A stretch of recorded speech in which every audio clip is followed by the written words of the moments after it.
Morning students. તો હવે આપણે લાસ્ટ વિડીયોની અંદર જે ઉત્પાદકતા વિશે વાત કરેલી હતી એને સંલગ્ન આગળનો ટોપિક જે છે એની આપણે ચર્ચા કરવાની છે. તો પહેલાં જ એક વાત કરી લઈએ આપણી ઉત્પાદકતાની, કે ઉત્પાદકતા જે છે એ નિવસન તંત્ર માટે જૈવભારની માત્રા હતી. આપણે એ વાત કરેલી હતી કે જે ઉત્પાદક સજીવો જે છે ઉત્પાદકો એ પોતે જૈવભારનું નિર્માણ કરે છે, ગ્લુકોઝનું સર્જન કરે છે. તો આ બધી જે માત્રા જે છે એને ઉત્પાદકતા તરીકે ઓળખવામાં આવે છે, પ્રોડક્ટિવિટી. હવે આપણે બીજા નંબર ઉપર ચર્ચા કરવાની છે કે ઉત્પાદકતા જે છે એના પ્રકારોની. તો ઉત્પાદકતા જે છે એને 3 પ્રકારમાં આપણે વિભાજિત કરીશું. એમાં પ્રાથમિક ઉત્પાદકતા, બીજા નંબર ઉપર વાત કરીશું દ્વિતીયક ઉત્પાદકતા, અને છેલ્લે વાત કરીશું વાસ્તવિક ઉત્પાદકતા વિશે. બરાબર છે? તો પ્રાથમિક ઉત્પાદકતા જે છે એ ખાસ કરીને આપણે ઉત્પાદન સ્તરે ધ્યાનમાં લેવામાં આવે છે. એટલે કે અહીંયા આપણે વાત ઉત્પાદન સ્તરે એટલે કે અહીંયા ઉત્પાદકોની વાત કરીએ છીએ, પ્રોડ્યુસર્સ. બરાબર છે? અને ઉત્પાદકોની અંદર આપણે મોટા ભાગે વાત કરીએ છીએ લીલી વનસ્પતિઓની. તો જે પ્રાથમિક ઉત્પાદકતા જે છે ઉત્પાદન સ્તરે આપણે ધ્યાનમાં લેશું ઉત્પાદકોના બેઝ ઉપર. બરાબર છે? સેકન્ડ નંબર ઉપર જે વાત કરીએ છીએ એ છે દ્વિતીય ઉત્પાદકતા, જે ખાસ કરીને આપણે ઉપભોગીઓના સ્તર ઉપર ધ્યાનમાં લઈશું. જો ખાસ ધ્યાન રાખવાની છે આપણે, બધા જે છે સિક્વન્સની વાત છે. અહીંયા આપણે ઉત્પાદકોની વાત કરી છે, અહીંયા આપણે ઉપભોગીઓની વાત કરેલી છે. બરાબર? એટલે સ્તર જે છે એ બદલાતા જાય છે અને એમાં ધીમે ધીમે ઉત્પાદકતા જે છે એ ધીમે ધીમે ઘટતી પણ જશે. બરાબર છે? તો આ હતી દ્વિતીય ઉત્પાદકતા.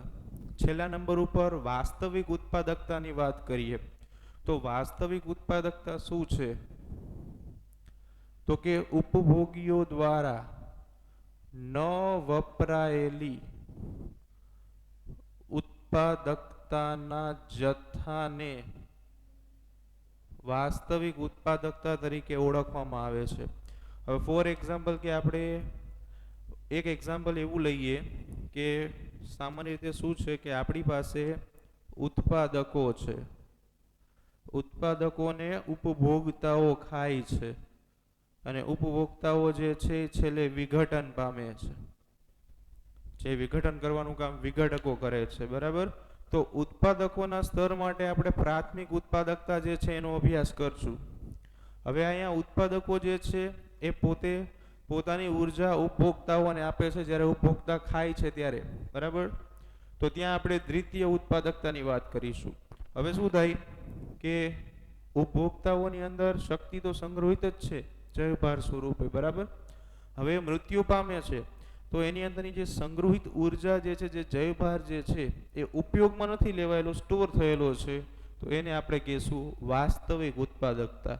બરાબર? ફરીવાર ઉત્પાદકતાને આપણે 3 ટાઈપમાં ડિવાઈડ કરીશું. પ્રાથમિક, કે જે હંમેશા ઉત્પાદકોના સ્તરે હોય છે, એને આપણે પ્રાઇમરી પ્રોડક્ટિવિટી એટલે કે પીપી તરીકે ઓળખશું. બરાબર છે? અને દ્વિતીય ઉત્પાદકતા એસપી તરીકે ઓળખશું. બીજી એક અગત્યની વાત અહીંયા ધ્યાનમાં લેવાની છે કે જે પ્રાથમિક ઉત્પાદકતા જે છે, પ્રાથમિક ઉત્પાદકતા કે જેનો આપણે અત્યારે ડિટેલમાં અભ્યાસ કરવાનો છે, એના મુખ્યત્વે 2 પ્રકાર જે છે જે આપણે જોવાના છે. એમાં પહેલો પ્રકાર જે છે એ જીપીપી છે અને બીજો પ્રકાર જે છે એ એનપીપી છે. આનો આપણે ડિટેલમાં અત્યારે અભ્યાસ કરીશું. બરાબર છે?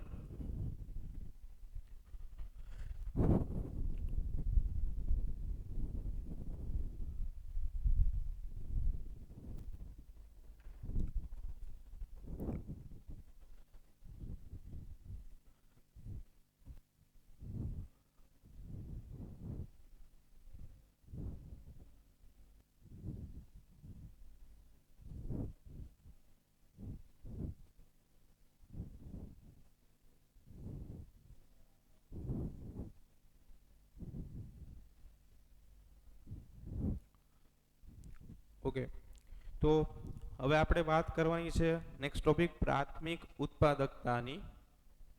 તો પ્રાથમિક ઉત્પાદકતા, હવે જો ઉત્પાદકતા આપણે આગળ પણ ચર્ચા કરી લીધી હતી કે ઉત્પાદકો સાથે સંકળાયેલો એક શબ્દ છે, બરાબર છે. આ શબ્દ જે છે એ ઉત્પાદકો એટલે કે પ્રોડ્યુસર્સ એની સાથે સંકળાયેલો એક શબ્દ છે. તો હવે આપણે વાત કરવાની છે પ્રાથમિક ઉત્પાદકતાના બે પ્રકારની, જે પ્રમાણે આપણે હમણાં પણ વાત કરી. તો જો ધારી લ્યો કે કોઈ નિવસન તંત્ર છે, એ નિવસન તંત્રની અંદર એક વનસ્પતિ છે. આ વનસ્પતિ છે, બરાબર છે, આવી રીતે. તો વનસ્પતિ જે છે એના હવાઈ ભાગ, ફોર એક્ઝામ્પલ કે પર્ણ જે છે, પાંદડાઓ છે, લીફ, આ હવાઈ ભાગ જે છે એ સૂર્યપ્રકાશને ગ્રહણ કરે છે. ફોર એક્ઝામ્પલ કે આ પાર્ટ જે છે એ શું કરે છે, સૂર્યપ્રકાશ જે છે એને ગ્રહણ કરે છે. અને એની અંદર રહેલું ક્લોરોફિલ, ક્લોરોફિલ આ બંને ભેગા થઈને નિપજ આપણને ગ્લુકોઝ આપે છે, C6H12O6 ગ્લુકોઝ, બરાબર છે ને. એ પોલિમરાઇઝેશનની પ્રોસેસમાંથી પસાર થઈ જાય ને એટલે પોલિમરાઇઝેશનની પ્રોસેસમાંથી એનું રૂપાંતરણ સ્ટાર્ચમાં થઈ જાય છે, બરાબર, બહુલીકરણની પ્રક્રિયા. તો હવે આપણે બે શબ્દો ભણવાના હતા. એમાં પહેલું એક હતું જીપીપી અને બીજું એક હતું એનપીપી. તો જીપીપી શું છે, તો કે જીવાવરણની અંદર ઉત્પાદકો દ્વારા જે કુલ ઉત્પાદન થાય છે એને આપણે જીપીપી તરીકે ઓળખશું, બરાબર છે. તો ફર્સ્ટ ઓફ ઓલ આપણે એક વાત કરીએ છીએ અહીંયા જીપીપી. પહેલાં તો એનું પૂરું નામ જે છે યાદ રાખવું જરૂરી છે, ગ્રોસ પ્રાઇમરી પ્રોડક્શન, બરાબર છે. આ જીપીપી જે છે એનું પૂરું નામ છે, બરાબર છે. એટલે કે અહીંયા આપણે જીપીપી જે છે એની વાત કરતા હતા. તો જીપીપી શું છે ફરી એકવાર આપણે વાત કરી લઈ કે કોઈ પણ નિવસન તંત્રમાં ઉત્પાદકો દ્વારા થતું કુલ ઉત્પાદન એ જીપીપી તરીકે ઓળખાય છે. તો અહીંયા જે કુલ ઉત્પાદન જીપીપી જે છે જેનું પૂરું નામ છે ગ્રોસ પ્રાઇમરી પ્રોડક્શન, બરાબર, જે કોઈ વનસ્પતિ દ્વારા નિર્માણ પામતો આખે આખો જૈવ ભારનો જથ્થો છે. આપણે પહેલા પણ વાત કરેલી હતી કે જે ગ્લુકોઝ જે છે એને આપણે જૈવ ભાર બાયોમાસ તરીકે ઓળખીએ છીએ, બરાબર છે. તો અહીંયા ગ્લુકોઝ બન્યો, તો જેટલો પણ ગ્લુકોઝ જે છે એ જથ્થો બને છે એ આપણે નામ આપીશું જીપીપી, બરાબર છે. હવે અહીંયા આપણે એ વાત કરી કે ગ્લુકોઝ બને છે. હવે વનસ્પતિ બે પ્રક્રિયાઓ એક સાથે કરે છે જેના વિશે આપણે જાણીએ છીએ. એમાં પહેલી પ્રક્રિયા જે છે એ પ્રકાશ સંશ્લેષણ છે, નોન એઝ અ ફોટોસિન્થેસિસ.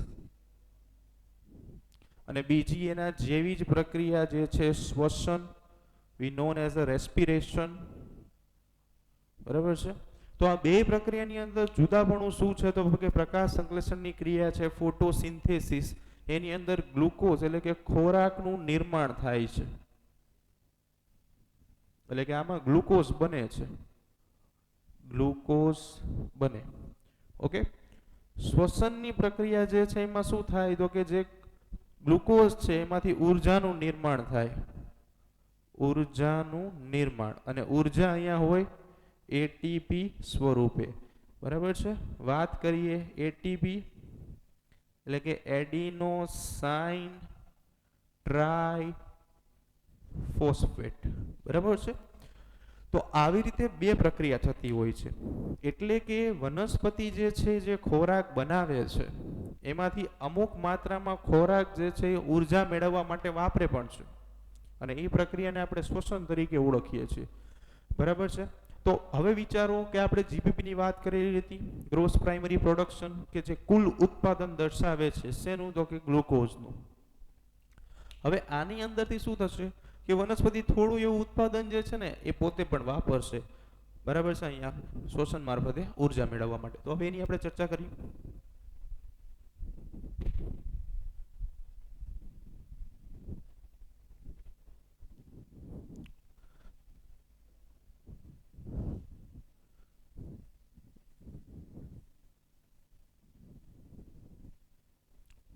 જો હવે અહીંયા શું હતું કે લાસ્ટમાં આપણે એવું જોયું કે જીપીપી, જેને આપણે કીધું ગ્રોસ પ્રાઇમરી પ્રોડક્શન, બરાબર છે, એટલે કે કુલ પ્રાથમિક ઉત્પાદકતા તરીકે આપણે એને ઓળખતા હતા. તો અહીંયા જે કુલ પ્રાથમિક ઉત્પાદકતા છે, કુલ પ્રાથમિક ઉત્પાદકતા, તો હમણાં જે મુજબ આપણે વાત કરીએ કે વનસ્પતિ જે છે એ બે પ્રક્રિયાઓ સાથે કરતી હોય છે. એટલે કે જ્યારે ગ્લુકોઝ બનાવવાની ક્રિયા, જેને આપણે પ્રકાશ સંશ્લેષણ કહીએ છીએ, તો પ્રકાશ સંશ્લેષણની ક્રિયામાં શું થાય છે, તો કે આપણે આવું ભણી ગયા છીએ કે 6CO2 અને 12H2O gives C6H12O6, 6H2O અને 6O2. તો આ પ્રોસેસ જે છે જેના દ્વારા ગ્લુકોઝ બનશે, બરાબર છે. આવી નવી બીજી પ્રક્રિયા જે છે, આ પ્રક્રિયા દ્વારા ખોરાકનું નિર્માણ થાય છે, ગ્લુકોઝ બને છે. બીજી પ્રક્રિયા જે આપણે જોવાની છે એ બીજી પ્રક્રિયા ઉર્જા માટેની છે. એટલે કે તમારી પાસે જે ગ્લુકોઝ છે એનું જારક શ્વસન કરવામાં આવે ઓક્સિજનની હાજરીમાં, તો 6CO2, 6H2O અને ઉર્જા મળે એટીપી સ્વરૂપે. તો અહીંયા શું થાય છે કે ખાસ કરીને આ પ્રક્રિયા જે રહી એના દ્વારા ખોરાક બને છે, ફોટોસિન્થેસિસની પ્રોસેસ છે, આ દરમિયાન ઉર્જા મળે છે, રેસ્પિરેશનની પ્રોસેસ છે, બરાબર છે. તો આનો અર્થ એવો થયો કે વનસ્પતિ જીપીપીમાંથી અમુક ભાગની ગ્લુકોઝ જે છે, અમુક ભાગનો ગ્લુકોઝ એ ઉર્જાના નિર્માણ માટે વાપરે છે. તો એ શું છે, તો કે જીપીપીમાંથી આર એટલે વપરાયેલું ભાગ દૂર કરી દેવામાં આવે તો એનપીપી તરીકે ઓળખાતી ઉર્જા આપણને મળે. ખાસ આ સમીકરણ જે છે એ યાદ રાખજો.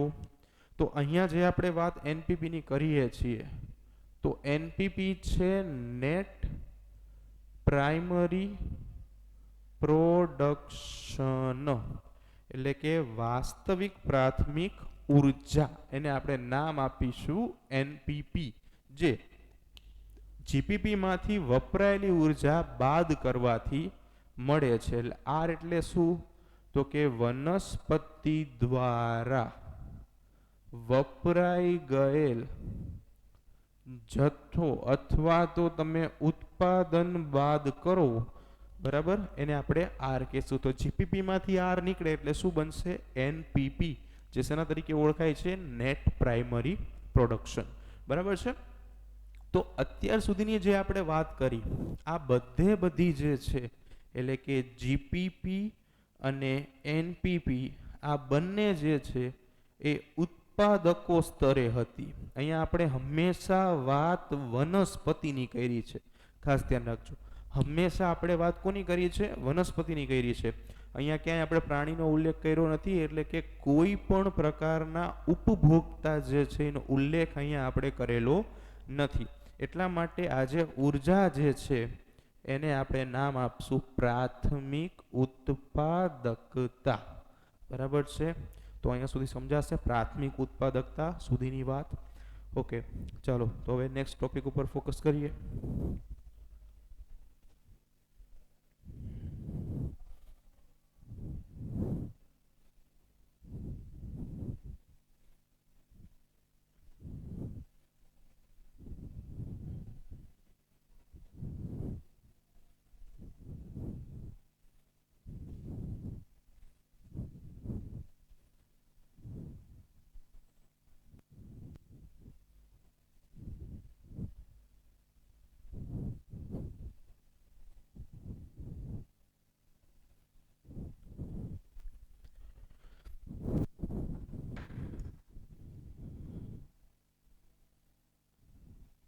ઓકે, તો જો અત્યાર સુધી જે આપણે વાત કરી હતી એ બધી જ વાત જે છે એ પ્રાથમિક ઉત્પાદકતા માટે હતી.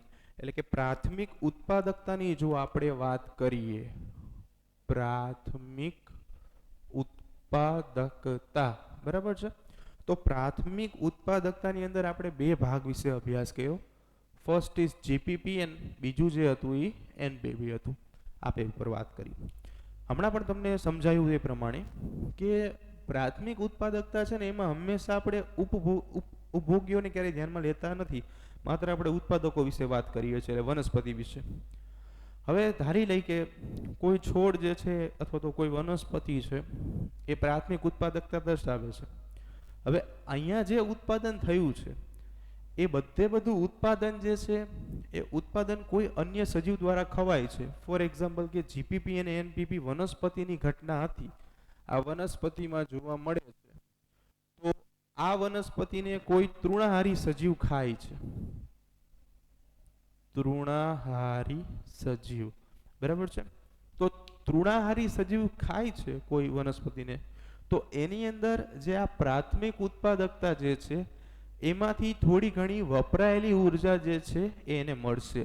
એટલે એને આપણે નામ આપીશું દ્વિતીયક ઉત્પાદકતા, એટલે કે સેકન્ડરી પ્રોડક્શન, ઇન શોર્ટમાં એસપી તરીકે આપણે એને ઓળખશું, બરાબર છે. તો આનો અર્થ એવો થયો કે જો જીપીપી સૌથી પહેલા નિર્માણ પામી, બરાબર છે. જીપીપી જે છે આપણે થોડું લખીને સમજીએ. જીપીપીની જો વાત કરીએ આપણે તો ગ્રોસ પ્રાઇમરી પ્રોડક્શન હતું, બરાબર છે. પછી આવ્યું ભાઈ એનપીપી, એટલે કે નેટ પ્રાઇમરી પ્રોડક્શન, અને પછી આવ્યું એસપી એટલે કે સેકન્ડરી પ્રોડક્શન. રેડી? જો ત્રણેયમાં થોડો એવો ભેદ આપણે સમજી લઈએ. તો જો યાદ કરો કે જીપીપી અને એનપીપી, તો જીપીપીમાં આપણે એવી વાત કરેલી હતી કે કુલ પ્રાથમિક ઉત્પાદકતા છે, જ્યારે આ વાસ્તવિક પ્રાથમિક ઉત્પાદકતા છે, અને આ જે છે એ દ્વિતીયક ઉત્પાદકતા છે. તો કુલ પ્રાથમિક ઉત્પાદકતા જે છે એની આપણે એવી વાત સમજાવેલી હતી કે આ જીપીપી જે છે એ ટોટલ અમાઉન્ટ છે.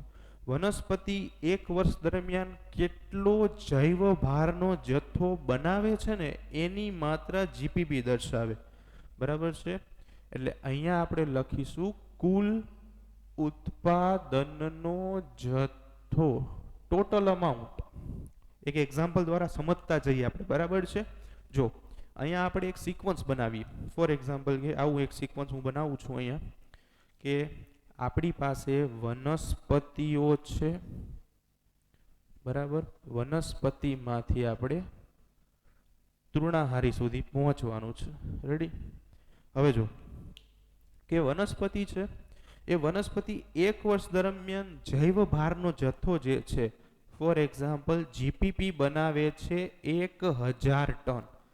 આ જસ્ટ એક એક્ઝામ્પલ છે ટોપિક સમજાવવા માટે, બરાબર. This is not a perfect figures, બરાબર. જો તો 1000 ટન જે છે ને એ વનસ્પતિ ઉત્પાદન કરે છે જીપીપી, કુલ ઉત્પાદન છે. હવે આપણે પહેલા પણ વાત કરી કે જીપીપી માંથી તમે આર ને બાદ કરો એટલે તમને એનપીપી મળી જાય, બરાબર. આવી વાત કરી હતી આપણે કે આના પહેલા લખાયેલું હતું કે GPP minus R is equal to NPP. GPP માંથી જો તમે આર એટલે વપરાયેલી ઉર્જા બાદ કરી નાખો, વનસ્પતિ દ્વારા જેટલી વપરાયેલી છે, તો તમને જે છે એનપીપી મળે. તો ધારી લઈએ કે વનસ્પતિ જે છે એ આર જે છે આર એ 200 ટન વાપરે છે, બરાબર છે. તો એનપીપી કેટલી મળશે? 800 ટન મળશે. ખ્યાલ આવે છે? ફરી એકવાર જોઈ લઈએ કે ટોપિકને સમજાવવા માટે જે આપણે ફિગર્સનો યુઝ કર્યો છે, તો કુલ ઉત્પાદન જે છે એ તમને આપી દીધું મેં 1000 ટન, બરાબર છે. એમાં 200 ટન વનસ્પતિ ઓલરેડી યુઝ કરે છે, વાપરે છે. તો એનપીપી કેટલું રહ્યું? 800 ટન.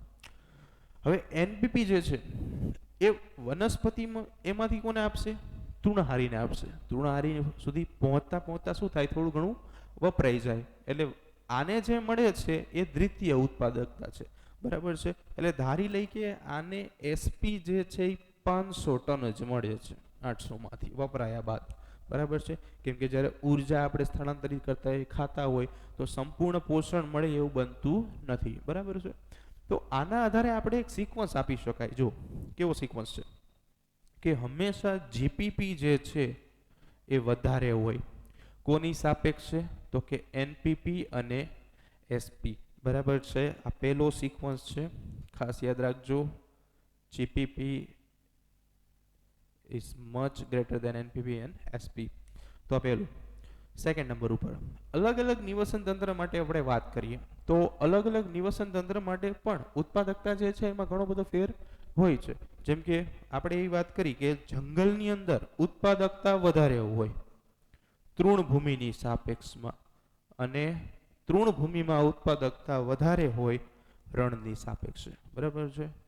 તો આ જે છે એ નિવસન તંત્રમાં જે ઉત્પાદકતામાં ફેરફાર જોવા મળે છે એ પોઈન્ટ. તો આવી રીતે આપણે આખી ઉત્પાદકતા વિશેની તમામ માહિતીઓ જે છે એ મેળવી શકાય છે. બરાબર છે.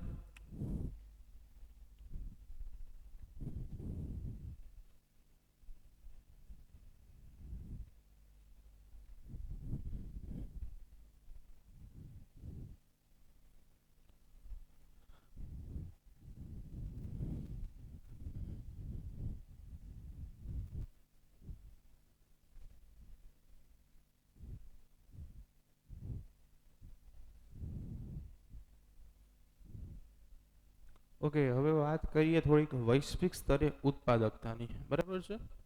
તો સમગ્ર જીવાવરણની વાત કરીએ તો સમગ્ર જીવાવરણમાં જે ઉત્પાદકતા જે છે એ ઉત્પાદકતાનો આંકડો જે છે, વાત કરીએ સમગ્ર જીવાવરણમાં ઉત્પાદકતાનો આંકડો જે છે એ ઉત્પાદકતાનો આંકડો 170 બિલિયન ટન છે. બહુ જ મોટો આંકડો કહી શકાય. બરાબર છે. પ્રોડક્શન જે છે એ ટોટલ આવું મળે છે. બીજું કે પ્રકાશ સંશ્લેષણની પ્રોસેસથી જ મળવાનું છે આ પ્રોડક્શન. બરાબર છે. તો એની અંદર આપણું જે કુલ વિશ્વ છે એની અંદરનો 70% ભાગ જે છે એ સમુદ્ર દ્વારા રોકાયેલો હોય છે. 70% ભાગ બહુ જ મોટો ભાગ કહી શકાય. 100% જે પૃથ્વી છે એનો 70% ભાગ જે છે એ માત્ર સમુદ્ર દ્વારા જ રોકાયેલો છે.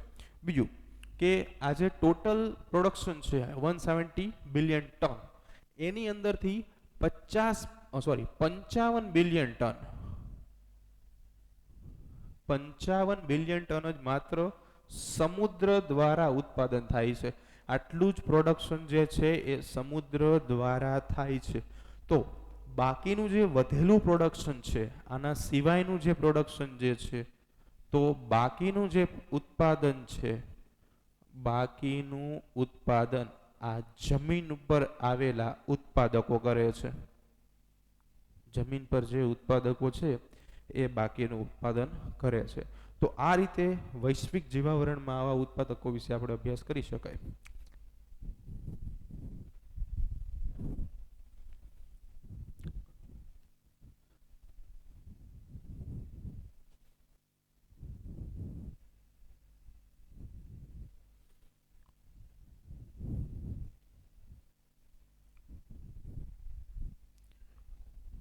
ઓકે, તો નેક્સ્ટ પોઈન્ટ આપણો જે છે એ વિઘટન છે, ડીકમ્પોઝિશન.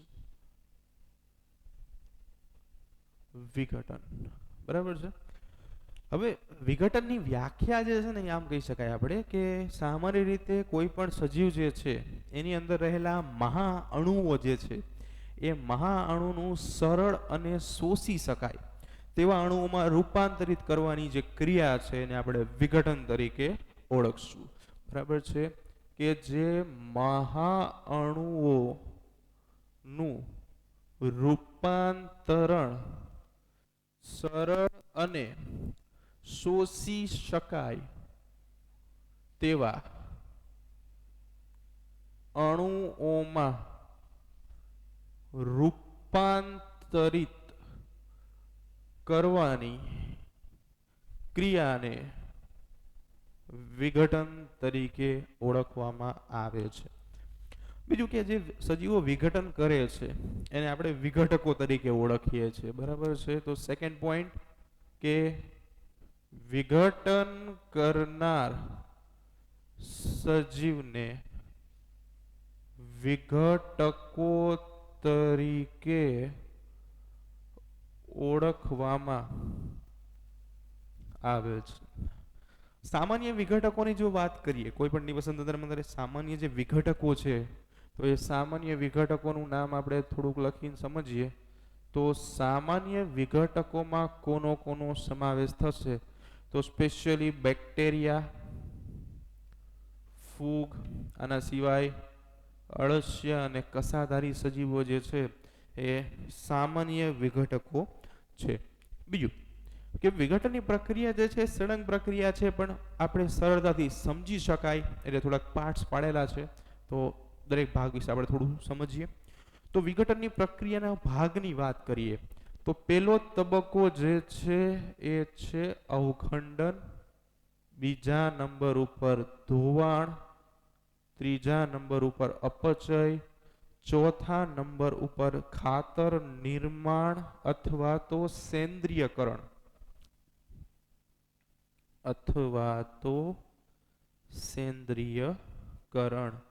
અને પાંચમા નંબર ઉપર ખનિજીકરણ અથવા તો ખનિજ નિર્માણ. તો બેઝિકલી 5 સ્ટેપની આખી પ્રોસેસ છે. સ્ટેપ જે છે એ સિક્વન્સમાં ક્રમમાં યાદ રહે બહુ જ અગત્યનું છે, બરાબર છે. કેમ કે આ જે સિક્વન્સ પાડેલા છે એ પ્રોસેસને રિલેટેડ જ છે, એટલે સિક્વન્સમાં યાદ રહે એવું કામ કરવાનું. અવખંડન, ધોવાણ, અપચય, સેન્દ્રીયકરણ, ખાતર નિર્માણ અને છેલ્લે ખનિજીકરણ, બરાબર છે. તો ચાલો શરૂ કરીએ વિઘટન વિશે માહિતી. તો ફર્સ્ટ ઓફ ઓલ પહેલો જ પોઈન્ટ અવખંડન છે. અવખંડનનો અર્થ શું થાય? તો અવખંડનનો અર્થ એવો થશે ટુકડાઓમાં વિભાજિત થવું.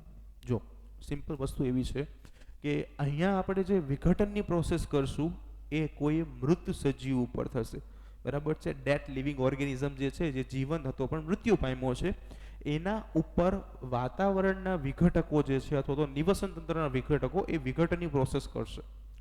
એમાં ફર્સ્ટ ઓફ ઓલ આપણે અવખંડનની વાત કરવાની છે. તો અવખંડનનો અર્થ શું થશે? તો અવખંડનનો અર્થ એવો થાય કે ટુકડાઓમાં વિભાજિત કરી નાખવું. તો ફર્સ્ટ ઓફ ઓલ આપણે વાત કરીએ અવખંડન વિશે. અવખંડન ફ્રેગમેન્ટેશન જે પ્રોસેસ છે, તો એની અંદર શું થશે? તો કે જે મૃત સજીવ છે એ મૃત સજીવનું રૂપાંતરણ ટુકડાઓમાં થઈ જાય છે. થઈ જવાની ક્રિયા એને અવખંડન તરીકે ઓળખવામાં આવે છે, બરાબર છે. ફોર એક્ઝામ્પલ કે કોઈ મૃત સજીવ જે છે એ આ છે, મૃત છે, બરાબર છે. આ મૃત સજીવ. હવે આ મૃત સજીવ જે છે ડેથ થઈ ગયા છે, એટલે આનું શું થાય? તો કે ટુકડાઓમાં વિભાજિત થવાની પ્રક્રિયા, તો એને આપણે શું કહેશું? અવખંડન કહેશું. અને ટુકડાઓમાં ડિવાઈડ કર્યા છે. એવી જ રીતે કોઈ પર્ણ પણ છે. ફોર એક્ઝામ્પલ કે એક પર્ણ લઈ લઈએ આપણે, બરાબર છે. આ એક લીફ છે, પર્ણની વાત છે. હવે આ પર્ણ જે છે બુકની અંદર તમને એક્ઝામ્પલ પર્ણનું જ આપેલું છે કે આ પાંદડું જે છે એ પણ શું થયું છે? તો કે વિઘટન પામે છે. તો એના દ્વારા સૌથી પહેલું સ્ટેપ શું છે? તો કે એને પાર્ટ્સમાં ડિવાઈડ કરી નાખીએ છીએ, ટુકડાઓમાં વિભાજિત કરીએ છીએ. તો આ ટુકડાઓમાં વિભાજિત થવાની પ્રક્રિયાને આપણે નામ આપીશું અવખંડન પ્રોસેસ, બરાબર છે, જે પહેલો ભાગ છે. હવે પ્રશ્ન તમને એવો થાય કે વાય ધીસ કોલાવેરી, ટુકડામાં કેમ વિભાજન? એમને ન થાય, બરાબર, એમને ન સડાવી શકાય. પણ તમે કદાચ એક કોન્સેપ્ટ ભણ્યા હશો કેમિસ્ટ્રીની અંદર પણ, કે જેમ સંપર્ક સપાટીનું ક્ષેત્રફળ વધારે એમ પ્રક્રિયા વેગ વધારે, બરાબર છે. તો એ કોન્સેપ્ટ બેઝનો અહીંયા યુઝ કરવાનો છે કે સંપર્ક સપાટીનું ક્ષેત્રફળ વધુ એમ પ્રક્રિયા વેગ વધુ, બરાબર છે. એટલે પ્રોસેસ ઝડપી બનશે, ટુકડા થશે એટલા માટે, બરાબર છે. તો આ પહેલો પાર્ટ હતો. નેક્સ્ટ ઉપર આપણે જઈએ તો સેકન્ડ પ્રોસેસ જે છે એને આપણે નામ આપીશું ધોવાણ. ઓકે, તો ધોવાણ શું છે ચાલો એની ચર્ચા કરી લઈએ આપણે. તો ધોવાણની પ્રક્રિયા છે એ બીજી નંબરની પ્રક્રિયા સેકન્ડ પ્રોસેસ છે. તો ધોવાણની અંદર શું થાય છે તો કે આની પહેલા આપણે અવખંડનમાં એવું જોઈ નાખ્યું કે ટુકડાઓમાં વિભાજિત થઈ જાય છે બરાબર, જેના માટે વિઘટકો પણ જવાબદાર છે. તો ધોવાણની પ્રોસેસમાં એવું થાય છે. સેકન્ડ નંબર ધોવાણની વાત કરીએ આપણે તો ધોવાણની પ્રક્રિયામાં શું થાય કે ધારી લ્યો કે આ જમીન છે બરાબર છે, જમીનના અલગ અલગ લેયર્સ સ્તર પણ આવેલા જ છે. હવે કોઈ પણ સજીવ જે છે અહીંયા ડેથ પામે છે, આપણે કોઈ મૃત સજીવ દર્શાવી દઈએ, ફોર એક્ઝામ્પલ કે આ ભાઈને મૃત દર્શાવી દઈએ આપણે બરાબર છે, ડેથ. તો એના ટુકડા થઈ ગયા છે. હવે ટુકડા થઈને શું થાય તો કે પોષક ઘટકો જે છે એ જમીનમાં નીચે ઉતરવાની ક્રિયા જે છે એને ધોવાણ તરીકે ઓળખવામાં આવે છે. તો આ પ્રોસેસની અંદર શું થશે તો કે અવખંડન દ્વારા ટુકડાઓ થઈ ગયા બાદ પોષક ઘટકો જમીનમાં ઉતરવાની ક્રિયાને આપણે ધોવાણ તરીકે ઓળખશું. Third point અપચય. હવે પોષક ઘટકો નીચે ઉતરી ગયા છે પણ થોડા મોટા અણુ સ્વરૂપે છે, મહા અણુ સ્વરૂપે છે, તો એ સીધા ન શોષાઈ જાય એટલે એના ટુકડાઓ કરવા પડે, ભાગલા પાડવા પડે, બ્રેકડાઉન બરાબર છે. તો થર્ડ પોઈન્ટ એને આપણે નામ આપીશું અપચય પ્રોસેસ, કેટાબોલિઝમ. તો અપચયની અંદર શું થશે જો તમે જાણો છો ચયાપચય, ચય અને અપચય, એમાં ચય પ્રક્રિયા જે છે એ સર્જનાત્મક છે અને અપચયની પ્રક્રિયા વિઘટનાત્મક છે, તોડે છે બરાબર, જીર્ણતા લાવે છે. બસ આપણે આ તોડવાનું જ છે, અપચયની વાત છે. ઓકે, તો અપચયની પ્રક્રિયામાં શું થાય તો કે આ પ્રક્રિયામાં વિઘટકો એ મહા અણુઓનું રૂપાંતરણ નાના અણુઓમાં કરે છે. તો પ્રશ્ન એવો થાય કે ભાઈ કયા મહા અણુઓ છે અને એનું રૂપાંતરણ નાના અણુમાં કેવી રીતે કરે છે. તો વાત કરીએ મહા અણુ. તો મહા અણુ જે છે, મહા અણુ નામ જેવું જ મહાન છે, મોટું છે, ઇટ્સ કોલ્ડ પોલીમર બરાબર છે, મોટા અણુઓ છે. અને અહીંયા આપણે વાત કરીશું નાના અણુઓ બરાબર છે, મોનોમર. સ્ટાર્ટ કરીએ તો કયા કયા એવા અણુઓ છે, મહા અણુઓ જે પોષક ઘટકો તરીકે ઉપયોગી છે બરાબર. તો એની વાત કરીએ તો મહા અણુની અંદર વાત કરીશું ફર્સ્ટ ઓફ ઓલ પ્રોટીન, ગુજરાતીમાં એને નત્રલ કહેવાય બરાબર, ખાસ યાદ રાખવાનું. સેકન્ડ નંબર ઉપર વાત કરીશું કાર્બોદિત, કાર્બોહાઈડ્રેટ્સ. અને ત્રીજા નંબર ઉપર ચરબી, ફેટ, મેદ, લિપિડ બરાબર. નામ અનેક, કામ એક બરાબર, એક જ છે. તો હવે આ બધા મહા અણુઓ છે બરાબર. તો કોઈ પણ મહા અણુ મહા નથી રહેતો, નાના આપણે કરી જ નાખશું. તો વાત કરીએ સૌથી પહેલા પ્રોટીનની, તો એનો નાનામાં નાનો અણુ છે એમિનો એસિડ બરાબર છે. સેકન્ડ નંબર ઉપર કાર્બોદિતની વાત કરીએ તો એનો નાનામાં નાનો એકમ છે સરળ શર્કરા. ફોર એક્ઝામ્પલ હેક્ઝોસ શર્કરા, તમે ગ્લુકોઝ જુઓ જ છો, 6 કાર્બન છે, ઇટ્સ કોલ્ડ હેક્ઝોસ સુગર, હેક્ઝોસ શર્કરા તરીકે ઓળખાય. ચરબી, ફેટ, લિપિડ, મેદ અલગ અલગ નામ છે, પણ રૂપાંતરણ થશે એનું ફેટી એસિડ પ્લસ ગ્લિસરોલ. તો અહીંયા આપણે શું કર્યું તો એક જ વસ્તુ કરી છે કે જે મહા અણુઓ હતા એનું રૂપાંતરણ શેમાં કરી નાખ્યું, નાના અણુમાં. તો એ પ્રોસેસને આપણે શું કહેશું, અપચયની પ્રોસેસ બરાબર છે. તો 3 પ્રોસેસ જોઈ, બાકીની 2 પ્રોસેસ બાકી છે એ પણ જોઈ લેશું બરાબર છે.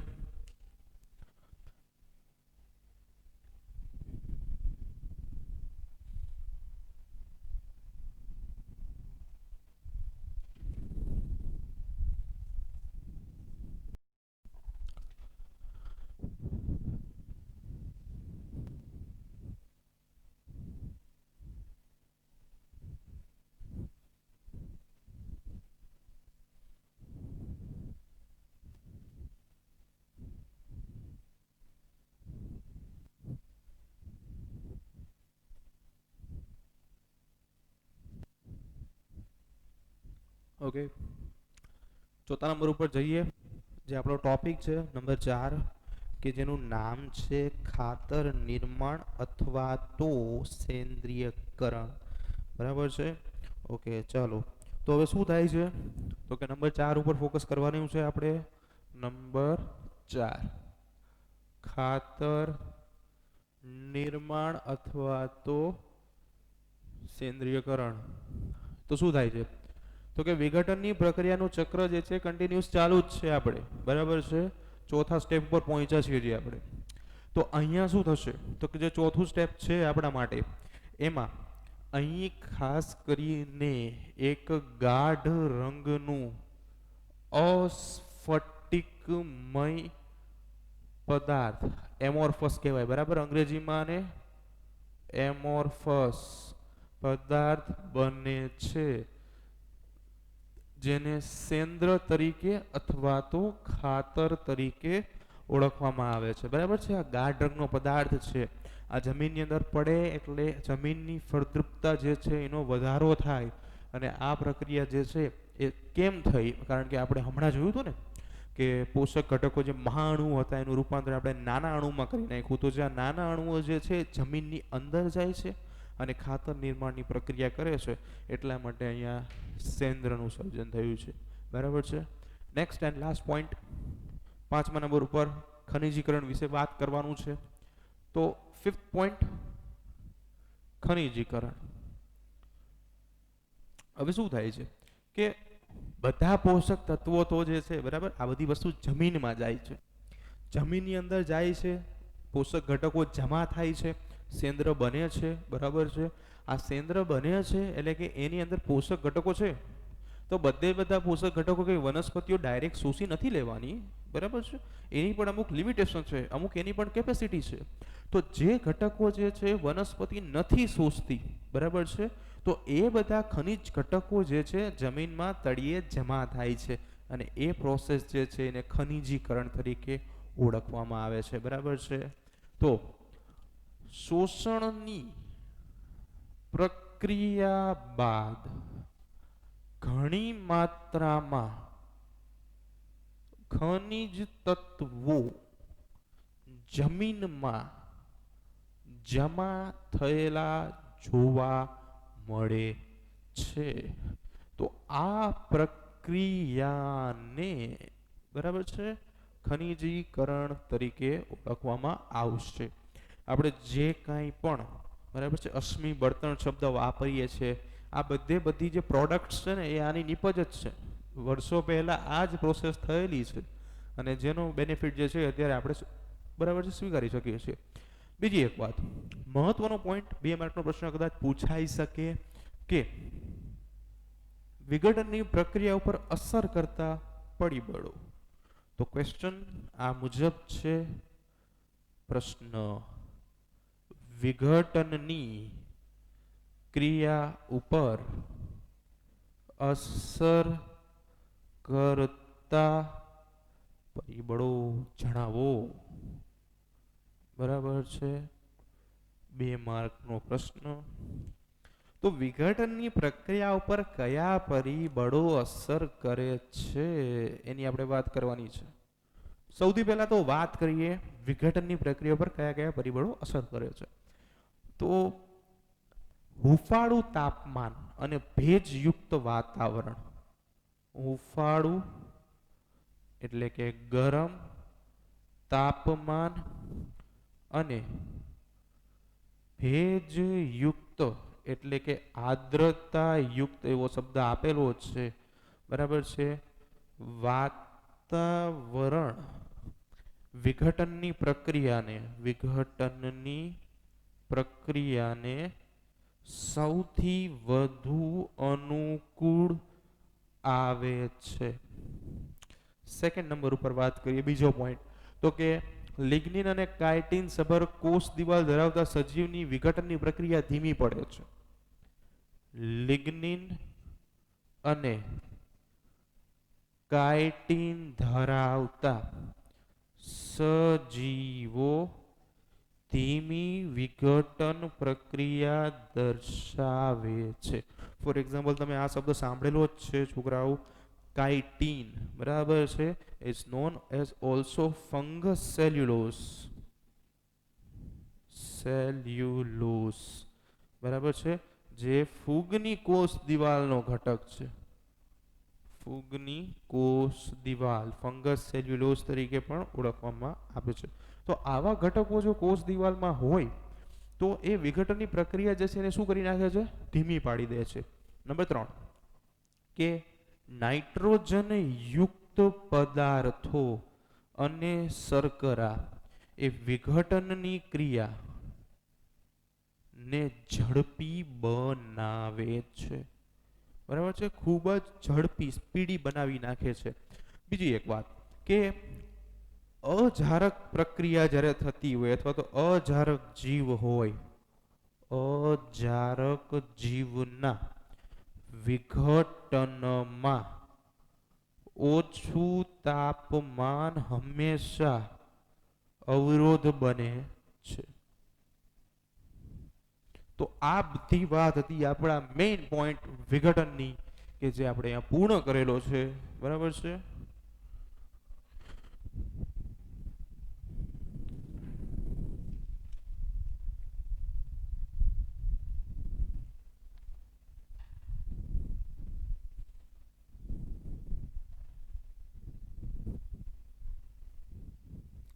ઓકે, તો હવે આ વિઘટનનું ટોપિક આખો પૂરો કરી નાખ્યો. એના પછી જો તમને એક ચાર્ટ આપ્યો છે બુકમાં, જો તમારી પાસે બુક હોય તો સાથે સાથે જુઓ, ન હોય તો કોઈ જરૂર નથી. બરાબર છે, હું દોરીને સમજાવું જ છું. એ પ્રોસેસ આપણે જોતા જઈએ ધીમે ધીમે કે આખી આખી પ્રક્રિયા શું થાય છે એમાં. બરાબર છે, તો એક પાંદડાનું ઉદાહરણ લીધેલું છે.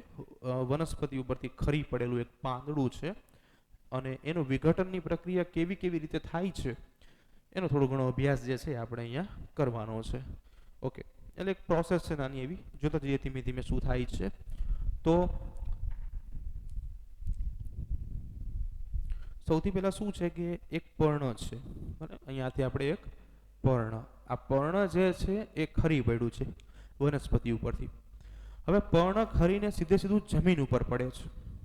હવે જમીન ઉપર એને વિઘટન માટે યોગ્ય પરિસ્થિતિઓ મળે છે. એટલે કેટલાક કીટકો જે છે ને, કેટલાક કીટકો, અથવા તો શબ્દ તમારે વિઘટકો લખવો હોય તો કોઈ પ્રશ્ન નથી, તો કીટકો જે છે તેને આહાર શૃંખલામાં ઉપયોગમાં લે છે. ઉપયોગમાં લે છે. શબ્દ સમજો, પર્ણ છે, હવે વનસ્પતિ ઉપરથી ખરી પડે છે. તમે ઘણી વખત વનસ્પતિ ઉપર પણ એવા કેટલાક કીટકો જોયેલા હોય કે જે આ પાંદડા હોય ને કોતરી ખાતા હોય અને એની અંદર છિદ્રો પાડે. તો આવા જ કેટલાક કીટકો જે છે એ સીધે સીધું આહાર શૃંખલા જે છે, ફૂડ ચેઇન, કોણ કોને ખાશે, બરાબર છે, આખી શૃંખલા બને એને આહાર શૃંખલા કહેવાય, એની અંદર ઉપયોગમાં લે છે. તો પહેલા બે પોઈન્ટ આપણે જોઈ લીધા. બરાબર છે, તો હવે શું થાય છે તો કે ત્યારબાદ અહીંયાથી કેટલાક પોષક ઘટકોનું ધોવાણ થાય છે. પોષક ઘટકોનું ધોવાણ થાય છે અને આ બધા પોષક ઘટકો જે છે એ ધોવાણ દ્વારા છેલ્લે પહોંચી જાય છે જમીનમાં. ફરીવાર નજર કરીએ, તમારી પાસે એક પર્ણ હતું.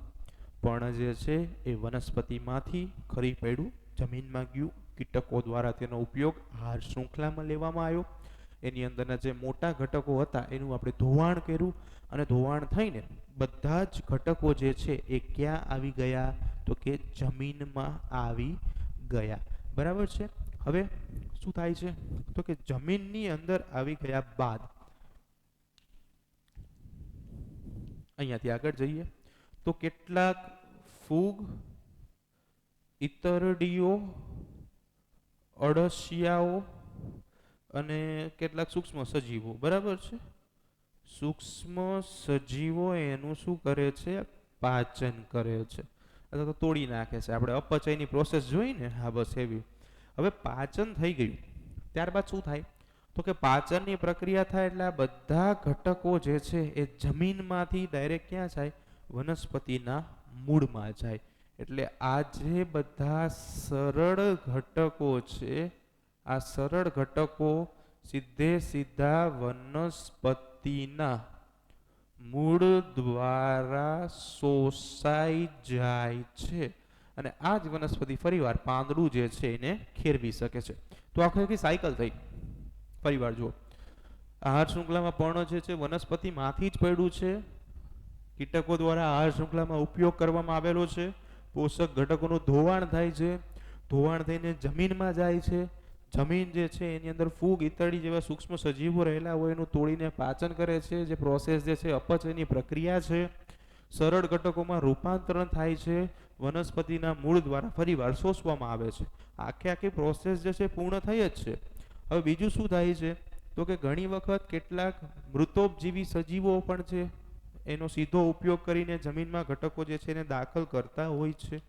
તો કેટલાક મૃતોપજીવી સજીવો દ્વારા સીધો ઉપયોગ પણ કરવામાં આવે છે અને પછી ડાયરેક્ટ જમીનમાં મોકલવામાં આવે છે. તો આવું સિક્વન્સ જે છે એના દ્વારા આખા વિઘટનની પ્રક્રિયા જે છે એ આપણે જોઈ શકાય છે. બરાબર છે. તો આજના લેક્ચર માટે ખાલી આટલું રાખીશું. આપણે નેક્સ્ટ લેક્ચરમાં આગળ જઈશું. બરાબર છે.